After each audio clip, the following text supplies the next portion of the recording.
প্রতিদিন সকালবেলা ডিম ভাজি, ডিম অমলেট, ডিম পোস্ট এগুলো খেতে খেতে যদি বিরক্ত লাগে, আমার মতো এভাবে ডিম দিয়ে এই মজাদার রেসিপিটি তৈরি করে নিতে পারেন। ৫ মিনিটেই ঝটপট করে এই রেসিপিটি তৈরি করে নেওয়া যায়। রুটি বা পরোটার সাথে বেশ ভালো লাগে। যেখানে আপনি ২টা রুটি খাবেন, এটা দিয়ে ৪টা রুটি খেয়ে নিতে পারবেন।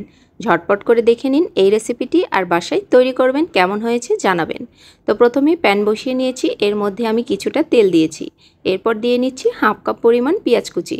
আপনার বাসায় যতজন মানুষ সেই অনুযায়ী এখানে ডিম এবং পেঁয়াজ কুচি ব্যবহার করবেন। আমি এখানে ২টো ডিমের জন্য হাফ কাপ পেঁয়াজ কুচি ব্যবহার করেছি। তেলের সাথে পেঁয়াজকে কিছুক্ষণ ভেজে নেব। পেঁয়াজের কালারটা হালকা একটু চেঞ্জ হয়ে আসলে এর মধ্যে আমি দিয়ে নিচ্ছি ২টোর মতো কাঁচামরিচ। কাঁচামরিচগুলোকে মাঝখান থেকে একটু চিড়ে নিয়েছি যাতে ঝালটা একটু বের হয়।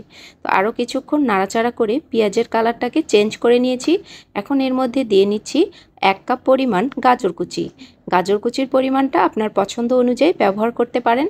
এখন আমি আরও কিছুক্ষণ তেলের সাথে গাজরটাকে ভেজে নেব, এই ১ মিনিটের মতো। এই পর্যায়ে কিছুটা লবণ অ্যাড করে দিচ্ছি যাতে গাজরটা তাড়াতাড়ি সেদ্ধ হয়ে যায়। লবণ অ্যাড করলে গাজর সেদ্ধ হতে কম সময় লাগে। তো আমি আরও কিছুক্ষণ গাজরটাকে নেড়েচেড়ে নিচ্ছি। তো দেখুন গাজরটা অনেকটা নরম হয়ে এসেছে। এই পর্যায়ে এখন আমি এর মধ্যে ২টো ডিম দিয়ে নেব। ডিম দেওয়ার সাথে সাথে নাড়াচাড়া না করে একটু কিছুক্ষণ রেখে তারপর গাজরের সাথে সবগুলোকে মিশিয়ে নিয়েছি। এরপর এর টেস্টটাকে আরও বেশি ভালো করার জন্য এর মধ্যে দিয়ে নিচ্ছি ১ টেবিল চামচ পরিমাণ টমেটো সস, আর দিয়ে নিচ্ছি ১ টেবিল চামচ পরিমাণ সয়া সস। হাতের কাছে না থাকলে না দিলেও হবে, তবে এটা দিলে টেস্টটা একটু বেশি ভালো হয়। তো সবগুলো দেওয়া হয়ে গেছে, এখানে আমি আর কিছুই ব্যবহার করব না। তো এখন নাড়াচাড়া করে আরও ১ মিনিটের মতো এটাকে রান্না করে নেব। তো দেখুন একদম তৈরি হয়ে গেছে মজাদার সকালবেলা রুটি বা পরোটার সাথে খাওয়ার জন্য এরকম একটি ডিমের ভাজি। তো এরকমভাবে যদি বাসায় তৈরি করেন, রুটির সাথে খেতে বেশ ভালো লাগে। বাসায় একবার হলেও ট্রাই করে দেখতে পারেন। তো আজকের এই রেসিপিটি আপনাদের কাছে যদি ভালো লেগে থাকে, অবশ্যই আমার চ্যানেলটি সাবস্ক্রাইব করে যেতে ভুলবেন না। তো সবগুলো একদম রেডি হয়ে গেছে, এগুলোকে আমি একটা বাটির মধ্যে ঢেলে নিয়েছি।